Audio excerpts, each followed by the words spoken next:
Her name was Beverly. In 1954, she cooked 3 meals a day in a kitchen the size of a large closet, in a house on Elm Street in Columbus, Ohio, with a table that seated 6. Wednesday was meatloaf. Friday was bean soup. Sunday was a pot roast that carried the family through half the following week.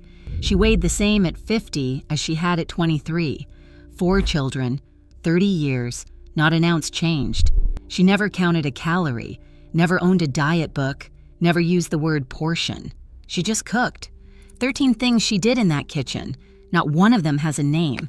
Number 8 is a pot that cost 12 cents and fed 8 people, and that the food industry spent 30 years quietly teaching you to stop making.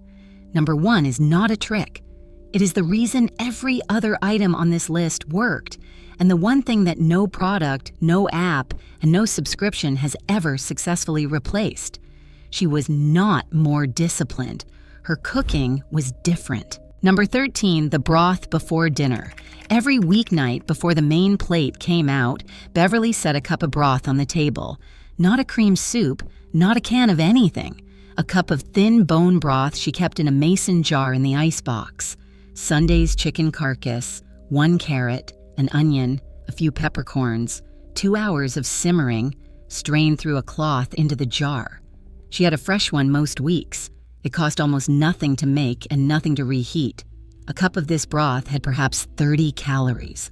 A study published in the journal Appetite in 2007 found that a low-calorie broth-based soup consumed before a meal reduces total caloric intake at that meal by up to 20%. She was running this protocol at every weeknight dinner, 30 years before the clinical trial that documented it.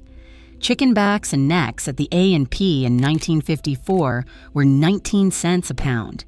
She bought them on Saturdays without thinking twice. She did not think of this as appetite management. She thought of it as using up the bones. Number 12, the stretched pound. 1 pound of ground beef at the A&P in 1952 cost 58 cents. It fed 6 people. Not because she cooked magic, because every cookbook she owned, Betty Crocker's picture cookbook, the church auxiliary handout from 1949, the dog-eared copy of the Good Housekeeping cookbook on the second shelf, was written with the assumption that the protein was not the main event. It was the anchor. Around it went 2 cups of diced onion, celery, and carrot softened first in the pan, 1 egg, a 1/4 cup of oats soaked in a splash of milk, seasoned and formed into a loaf, into the oven at 350 degrees for an hour. What came out was mostly vegetable and grain. The beef was present throughout in every bite. The portion per person, by today's standard, was small.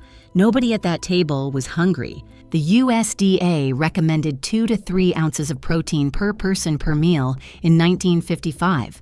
A modern restaurant entree delivers 6 to 10. The difference in how much food she was putting on 6 plates across a year of meals is not theoretical. She was not portioning, she was cooking. The portions were a consequence. Number 11, no sugar in the savory. She did not add sugar to her tomato sauce.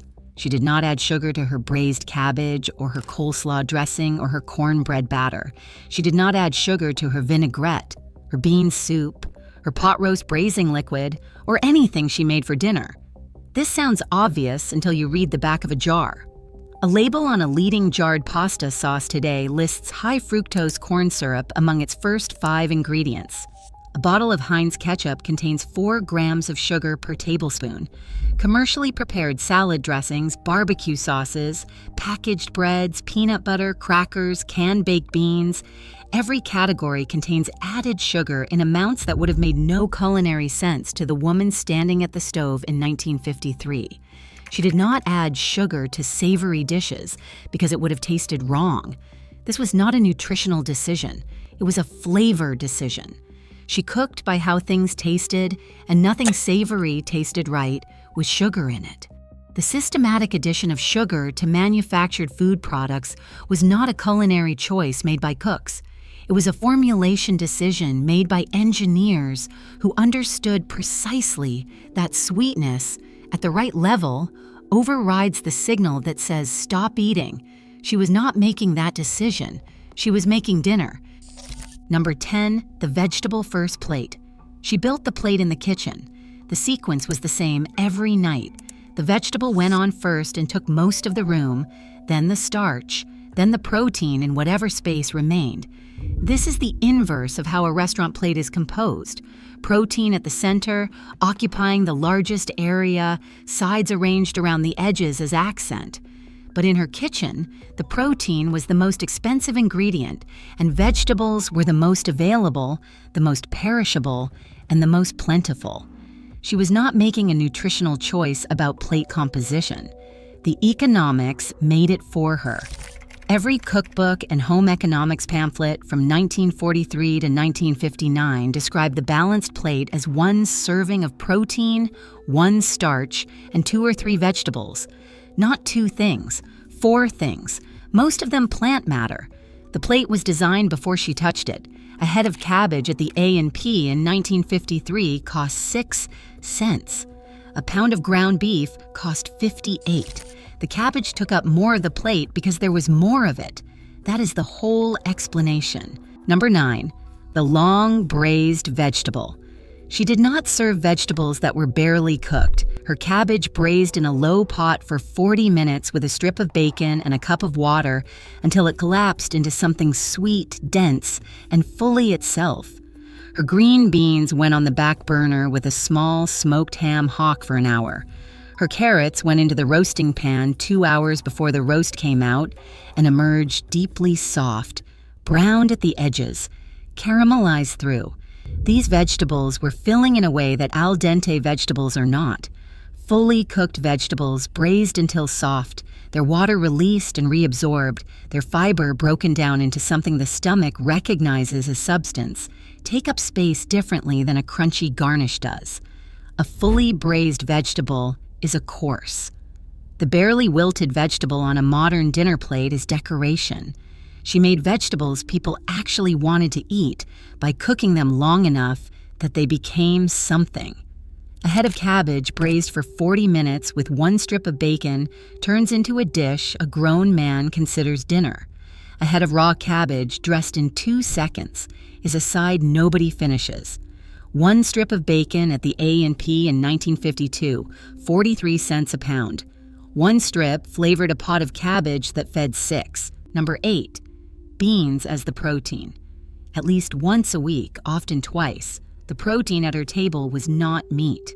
It was dried beans, navy beans simmered all day on the back burner, pinto beans with onion and a smoked ham hock, black-eyed peas on Fridays with a pan of cornbread she made while they finished cooking. She did not call this plant-based protein. She called it Thursday dinner. She had inherited it from her mother, who had inherited it from necessity, and it continued because a pound of dried navy beans in 1952 at the A&P cost 12 cents and fed 8 people, and required almost nothing except time and water. The fiber in a bean-based meal keeps you full in a way that most meat-based meals at the same calorie count simply do not. Dietary fiber slows gastric emptying, the stomach stays occupied longer, the hunger signal does not return as quickly. A bowl of bean soup with bread held her family from Friday lunch until dinner, without anyone asking for anything in between. She didn't know any of this. She knew the beans were cheap and that nobody was hungry afterward.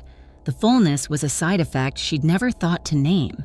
In 1955, the tuna noodle casserole in Betty Crocker's picture cookbook called for a white sauce made from scratch, butter, flour, whole milk, 10 minutes on the stove. By 1963, the same recipe in Better Homes and Gardens called for 1 can of condensed cream of mushroom soup. That change did not happen by accident. Campbell's spent a decade in every women's magazine positioning their 30-cent can as the modern replacement for anything a woman was still making from scratch. Beverly still made the white sauce. It cost her 10 minutes. It cost her nothing else. Number 7, the stale bread topping. She never threw away bread. Bread that was 2 days old and too dry to serve at the table went into a bowl on the counter to dry further and eventually became breadcrumbs. The breadcrumbs went into the meatloaf, the stuffed peppers, the tuna casserole topping, the coating for pork cutlets, the thickener for the Monday soup. The significance for weight is specific and almost never discussed. Her casseroles were topped with seasoned breadcrumbs mixed with a small amount of melted butter, browned in the oven to a crisp, even crust that covered the dish. The modern version of the same casserole is topped with shredded cheddar. 1 cup of seasoned breadcrumbs covers a full 9 by 13 casserole dish. That cup, all of it distributed across the entire pan, runs to roughly 420 calories total, about 50 per serving for 8 people. 1 cup of shredded cheddar delivers 450 calories and barely covers a quarter of the same dish. She did not make this calculation. She used breadcrumbs because she had stale bread, and the topping browned beautifully, and that was what you put on a casserole. Cheese was for recipes that specifically called for it. It was not deployed as a default improvement to make everything more appealing. A 1-pound loaf of bread at the A&P in 1953 cost 16 cents. What she made from the stale end of it cost nothing. Number 6, the invisible vegetable in the meat. She grated carrot and onion into her ground beef, not as a health strategy, because carrot and onion were cheap and they disappeared into the texture of the meat, and they kept the dish moist without adding fat. A 1/4 cup of grated carrot and 1 cup of finely diced onion cooked into 1 pound of ground beef add significant volume and almost no calories. The texture of the final dish is indistinguishable from straight beef to anyone who does not know. The dish holds together better. It stays moist without extra fat or liquid. The portion on the plate is visually larger. She used this in her meatloaf, her stuffed peppers, her hamburger patties, her meat sauce for pasta. The vegetables were invisible. You would not have known they were there. The children certainly did not. She did not think of it as hiding vegetables. She thought of it as using the onion she had and making the beef go further. A meat dish with 2 cups of vegetable built into 1 pound of beef carries roughly 25 to 30% fewer calories per serving than the same dish made with straight beef. She never weighed anything. She just added what was there. Carrots at the A&P in 1954 were 9 cents a pound. She always had them. If your mother had a pot of beans on Thursday or a broth jar in the icebox, hit the like button. That kitchen is exactly what this channel is here for. 4 more. And number 1 is not a trick. None of these were designed to manage weight. All of them did. She was not doing nutrition. She was doing Tuesday. And the system that replaced hers, the tracking, the counting, the subscribing, has spent 50 years trying to produce a result her kitchen produced for free. Number 5. The portion decided at the stove. She plated dinner in the kitchen. 1 plate per person, filled at the stove, carried to the table. The pot did not come to the table. The Dutch oven did not sit in the center where anyone could serve from it throughout the meal. There was no vessel within arm's reach of the family from which to refill. This is not a small thing. When food is at the table and the serving is social, when the pot is present and anyone can take more, the second portion is a reflex, not a decision.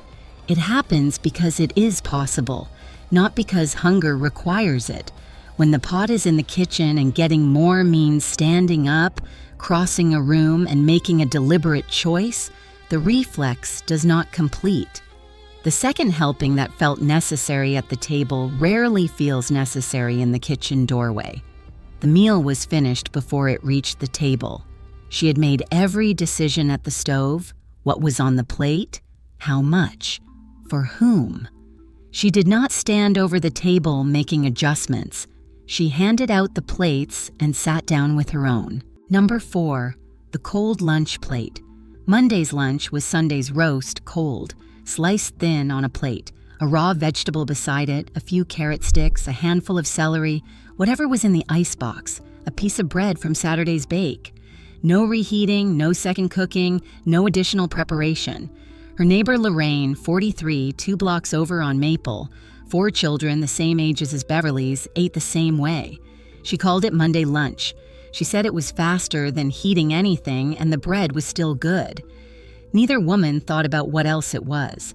She did not reheat it because heating the stove for one person's lunch was an unnecessary expense.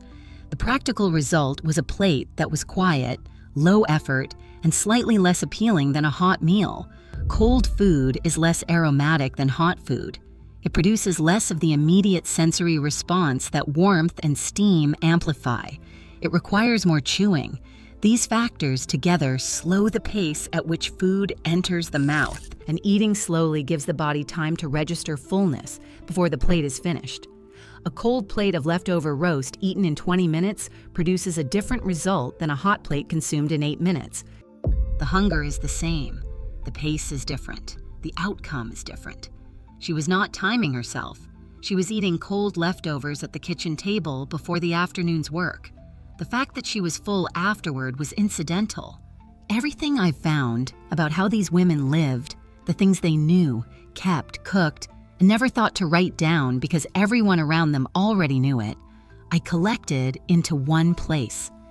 If you want to go deeper than any single video can take you, it's waiting at nostalgiawomen.com. I will not mention it again. Number 3, the soup that built through the week. On Sunday night, the bones from the roast went into a pot with whatever remained in the roasting pan, the softened vegetables, the cooking liquid, the bits stuck to the bottom, and water. Low heat for 2 hours or overnight.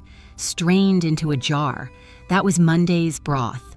Into it on Tuesday went the cooking water she had saved through the previous week in a jar on the counter, the potato water, the carrot water, the corn water, the liquid from the green beans. Thin, vegetable-colored, rich with mineral content she couldn't name, into the pot with the broth and whatever vegetables were left. By Wednesday, the soup was deep and complex and still thin. Thin is the operative word. She never thickened it with cream. She never enriched it with a can of anything. The liquid accumulated flavor across the week and remained a liquid, not a cream soup, not a chowder, not a bisque. A bowl of it with bread was lunch. A bowl of this soup has a fraction of the calories of cream of mushroom from a can and considerably more to it than plain broth. The bowl was full. The flavors were real. The calories were not significant. She had not calculated any of this. She had made soup from what was there. Ball mason jars at the hardware store in 1953, 50 cents a dozen. Number 2, a precise amount of real dairy. She cooked with butter. She used cream. She was not afraid of either. She was careful with both. A half cup of cream in a pot of soup that fed 8. 1 tablespoon of butter in the mashed potatoes for 6. A small pour of cream in the egg custard. The dairy was present, you could taste it, and it was not abundant. She added it where the recipe required and stopped there. She did not use cream as a default corrective to apply to anything that tasted flat, because her cooking was not flat. A pint of heavy cream at the A&P in 1954 was 59 cents. She used it carefully because it cost money. The result was meals that carried the signal that real fat delivers, the body's quiet recognition that the meal was finished, without the extra weight of the modern habit of deploying cream as an ingredient in everything. The low-fat guidelines of 1977 told women to remove real fat from their cooking. What replaced it was not a better result. What replaced it was food that wasn't as satisfying and was compensated with sugar. She never read the guidelines. She kept the half cup of cream and used it where it belonged. 12 things she did in that kitchen without naming any of them. The broth before dinner, the carrot grated into the beef, the bean pot on Thursday, the breadcrumb topping, the plate already decided at the stove, the soup that built through the week, all of it adding up to something she never tried to make add up. Number 1 is not a trick. It is what all of them lived inside. Number 1, the pre-decided plate. She cooked for the meal, not for the appetite. The decision, how much, for how many of what, was made at the stove before anyone sat down. Before the smell of food had amplified hunger, before the social pull of a full table, before anyone knew exactly how hungry they were. By the time the plates arrived, the meal was settled. It just needed to be eaten. She never had to manage the intake. The meal managed it for her, every time, without counting, without restricting. without any of the effort we have spent 50 years trying to deploy as a replacement for a system we took apart without noticing. Pick one of these and try it this week. The broth before dinner, the bean pot on Thursday, the plate already decided at the stove. Then come back and tell me in the comments which one you tried and what happened. I read every single one of them. If this found you at the right moment, subscribe and hit the bell. There's more of this waiting, and I'll see you in the next one.